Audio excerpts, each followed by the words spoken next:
Your honour, with your kind permission, as per the records of Jabili, ఇవాళకి తన age 17 years 11 months and 10 days. Milord, ఈ incident ఇంకొక 20 days తర్వాత జరిగి ఉండుంటే అసలు ఇది కేసే కాదు your honour. 17th year 364th day జరిగితే తప్పైంది, 18th year 1st డే జరిగితే రైట్ అయిపోతుంది యువర్ ఆనర్. ఇక్కడ నాకు అర్థం కాని విషయం ఏంటంటే యువర్ ఆనర్, ఇవాళ లేని మెచ్యూరిటీ రేపు వస్తుందని చెప్పడానికి ఇదేం ఇన్స్టంట్ డెలివరీ కాదు కదా your honour. It is a very subjective matter. And మన కేస్ రాజ్యాంగానికి మన మనసాక్షికి మధ్యలో ఉంది యువర్ ఆనర్.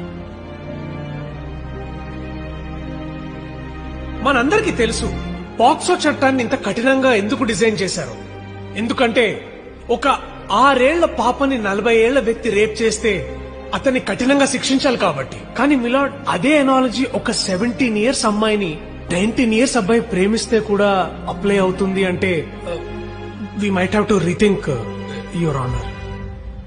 మన దేశంలో 16 ఏళ్లకే ప్రేమించిన వాళ్ళు యువర్ ఆనర్. అప్పుడు కూడా పాక్సో చట్టం ఉండుంటే